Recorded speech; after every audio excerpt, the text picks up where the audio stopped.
Hi, I'm Dr. Sheri Colberg. I'm so happy to be here with you today. I am a bit of an expert in exercise and diabetes, and so I have probably 30 years of experience doing research in this area, and I also have almost a full lifetime of experience of living with diabetes myself and being an active person with diabetes. So hopefully I can answer your questions today. So it will become as no surprise that there are a lot of health benefits associated with being active. In fact, if nothing else, this is something that we know without a doubt that almost all of the outcomes of being active are positive in terms of our physical health, our mental health. You can see the list here. It helps us to increase our muscle mass, reduce our body fat. It makes us feel better all over. Well-being is enhanced. Our immune system works better. Currently now with COVID, people who are fitter are actually doing better with it and managing their blood glucose better. Certainly heightening insulin sensitivity is a really important impact of physical activity, but also just reducing your risk of dying overall, enhancing your quality of life. And for me, this is the one I think that is the most critical. I've seen people in my own family, my own grandmother, who actually died slowly from all the complications of type 2 diabetes. And I decided early on in my life what I really wanted was an enhanced quality of life for the period of time that I am alive.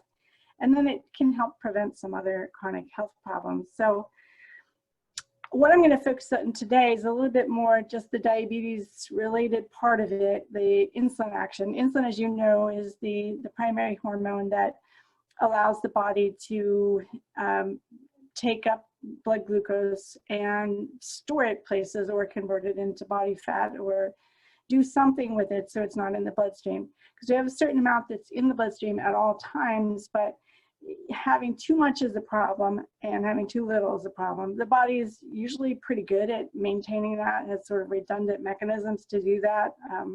5 different hormones that get released that can actually raise blood glucose and only one that lowers it, which is insulin. But what I wanted to talk about today is really how well the insulin that your body has works is important, and that's called our insulin sensitivity. So whether you make your own insulin, release your own insulin, or you have to take it through injection or a pump or something, it may or may not work as well as it possibly could. And so you can see here on the list, there are a number of things that can actually impact how well insulin acts. And physical inactivity is actually one of the biggest things that decreases insulin sensitivity. But we've also heard a lot about aging or particularly losing muscle mass being a cause of insulin working less well, and it's a reason why type 2 diabetes becomes more prevalent in an older population. You can see body fat and where you store it also has an impact, whether there's inflammation in your system, and obviously how you eat and what your genetics are. But I was just going to address the first 2 on that list. And one of the most important things that we know is that age by itself is not necessarily a cause of insulin working less well. So here's just one study I was going to show you as an example that we have here some athletes who are either younger or older, and when they looked at basically how they dispose of glucose, which is a measure of their insulin sensitivity, there's no difference from younger to older people who are active. And in fact, normal weight people, older versus younger, there's no difference. And really what causes a decrease is obesity and being sedentary. So it's not necessarily just aging by itself. So that's a good thing to know. So what is it about aging that then sometimes contributes? And more than anything, it has to do with a loss of muscle mass. And so what we're looking here in these pictures, this is basically a cross-section of someone's thigh. It's a CT scan that looks through, and this is the thigh bone in the middle. And this is the layer of muscle, and then around that is the layer of adipose tissue under the skin. And on this side, you can see this looks a little bit different. What it's basically got is some marbling of the muscle, and that's basically because you've lost some of the density and you've got more fat stored in the muscle. And obviously this person has more fat right below the surface of the skin as well.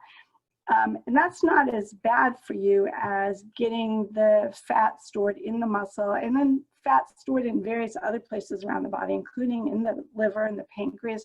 All those can affect insulin sensitivity. And so what we try to do with exercise is really focus on how can we retain muscle mass, because with aging, there is a general loss of muscle mass over time, but there's also a loss of muscle mass with being sedentary.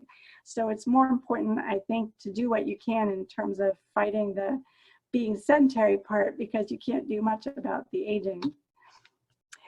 So some basic things that we know about physical activity in terms of our blood glucose management. Most of the time when we do some kind of a moderate or extended physical activity, our blood glucose will come down naturally over time. And part of this is because the muscles that are active can directly use blood glucose as a fuel, take the glucose up directly from the bloodstream and process it. And we know that insulin in the body also can promote the blood glucose uptake. So basically what we have is two different ways that we can do this to lower blood glucose. So if you remember nothing else from this whole talk, just remember that during rest, our only mechanism to get glucose out of the bloodstream and into the muscles or into storage is insulin. But during exercise, we actually have a separate mechanism that kicks in. So contractions by themselves allow us to take up blood glucose, and these are separate mechanisms. We know this through a lot of research done in the last 2 decades. And we also know that the effects of these are additive, which is good and bad. So the good part is that it allows us to lower blood glucose naturally through 2 mechanisms while we're exercising. The bad thing is if you actually have to inject insulin or pump insulin, and you can't turn that off, sometimes that second mechanism, the insulin part, which would decrease naturally if you make your own insulin, can actually cause low blood glucose during exercise or afterwards. So I'm going to switch gears and talk about what activities are best for diabetes. If you had to guess, you're looking at these 4 different types, what do you think would be the answer? And usually when I ask this to a group, I can get some answers back, but I'm kind of stuck here answering my own questions. So what I will say is all 4 are almost equally important. So I'm going to give the current recommendations for these different types of training. These are what people should aim for. Now, keep in mind that if people are currently sedentary, they can benefit the most from just doing anything, starting doing any activity. They have the most to gain. They see the best metabolic effects early on by becoming active after being sedentary. Obviously, if you're a highly trained athlete and you add an extra 30 minutes a day, it's not going to do much to your training status. So for the average person, having them aim for up to typically 150 minutes, but the current guidelines in the United States just got recommended to go up to 300 of exercise minutes if you are doing it moderately. So moderately is kind of like you can still talk while you're doing the activity. You probably can't sing because you're breathing hard enough that you can't do that. And you should probably do an activity at least every other day. And that has to do with how long the insulin action is actually enhanced by your last bout of aerobic training. So there are a lot of different things that qualify into this. I mean, most adults with type 2 diabetes, their primary activity is walking. Now, walking is perfectly fine. You just want to make sure people, monitor their feet and their shoes and whatever.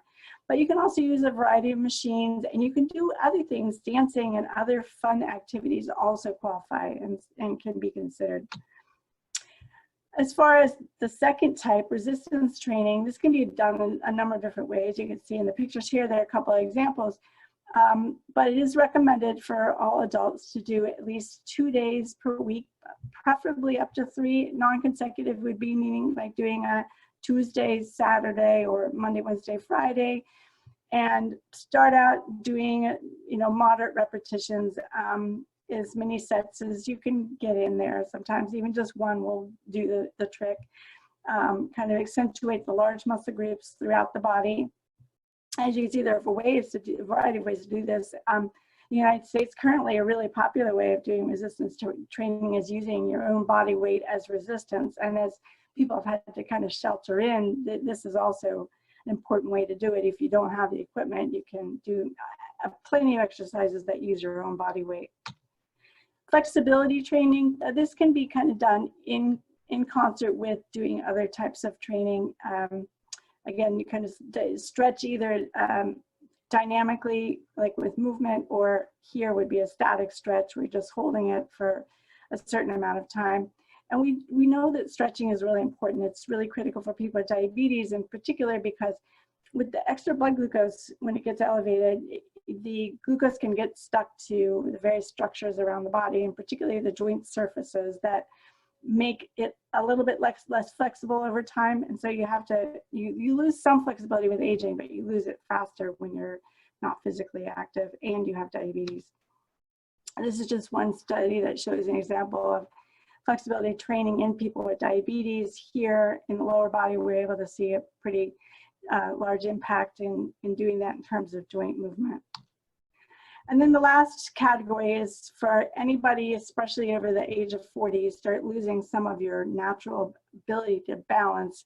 And so you can do all sorts of activities to try to improve this, and it does help. So you can see examples of people doing various balance or proprioceptive, agility type training. Even some of the Tai Chi, Qigong, and yoga can help as well. And we do know from studies that we are able to lower falls risk, which is the biggest problem with losing balance over time.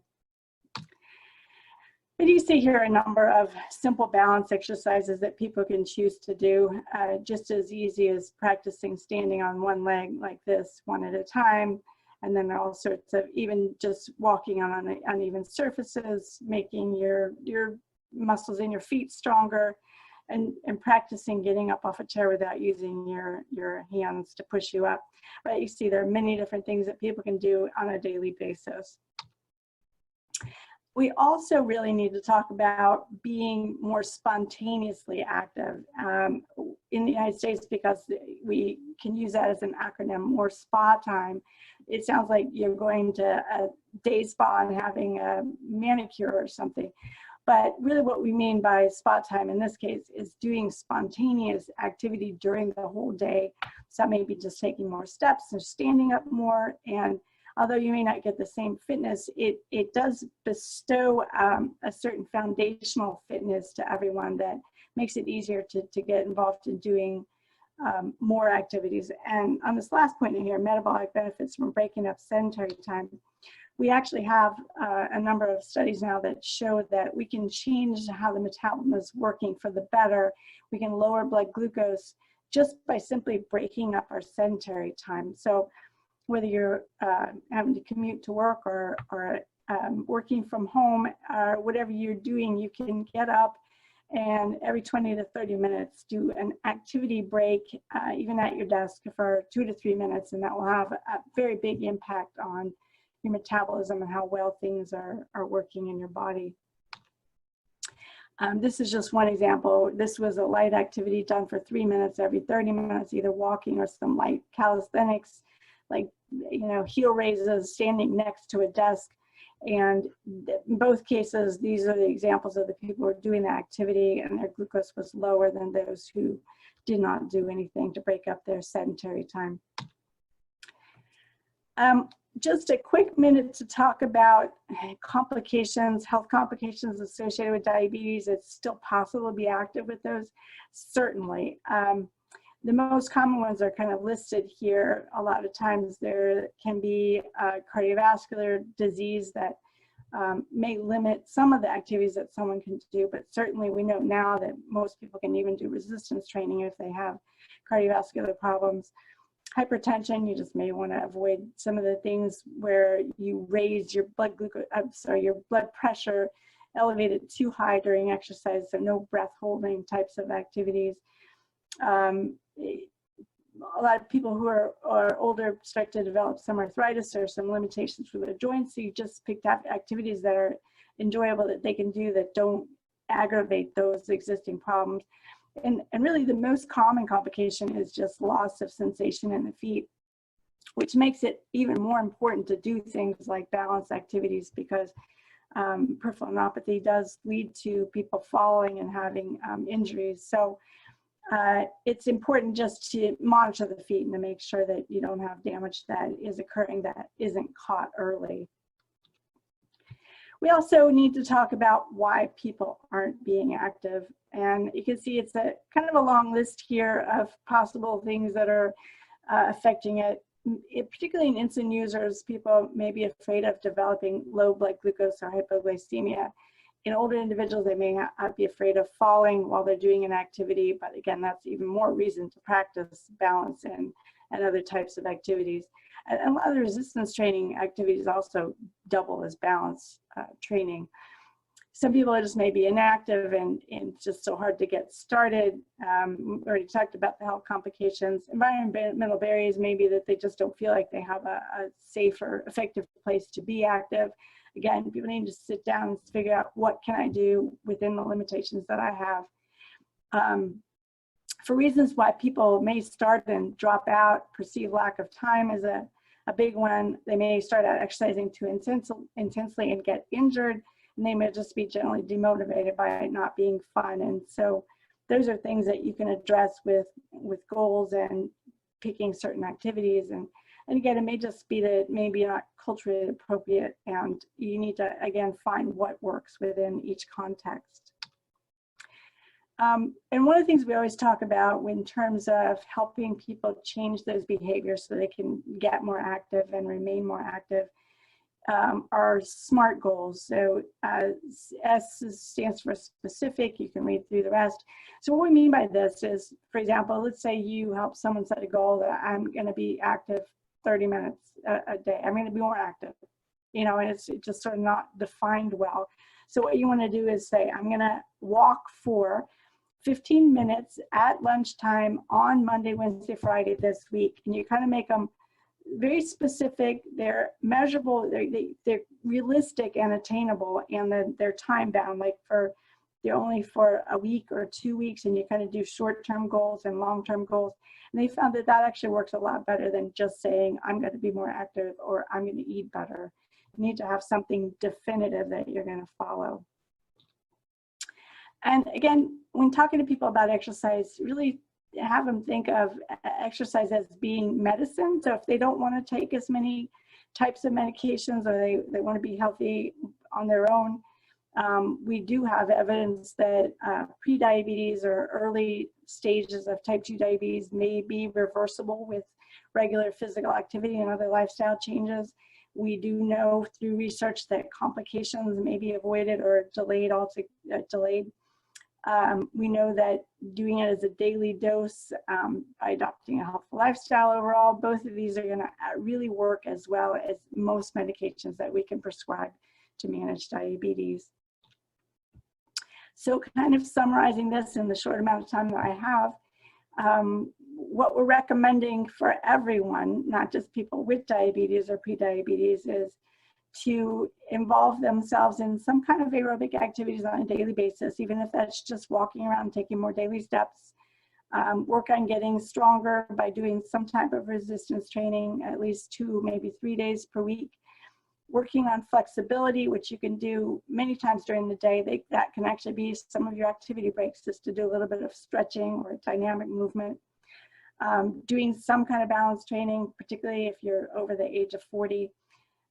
And just thinking about ways to be more physically active all day long and incorporating it into your lifestyle. And particularly if you have long periods of time when you're sitting, finding ways to break that up so that we can alter our metabolism for the better. Fitting in some physical activity at least every other day so that we can maintain a heightened insulin sensitivity by not spreading it out for too long.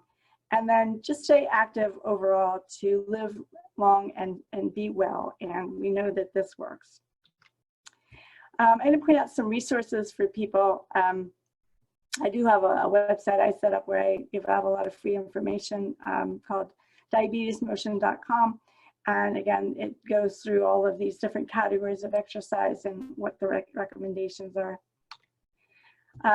I was also involved in a position statement for the American Diabetes Association on physical activity, exercise, and diabetes back from 2016. This is also available online. There was a consensus statement in 2017 that came out that's specific about managing exercise in people with type 1 diabetes, which can be a little bit more problematic simply because all of those people must take insulin.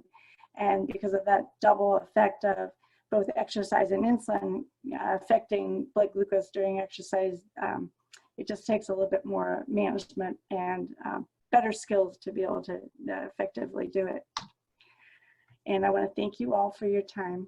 And I'm happy to answer any questions if anybody would like to email me, follow up with any questions.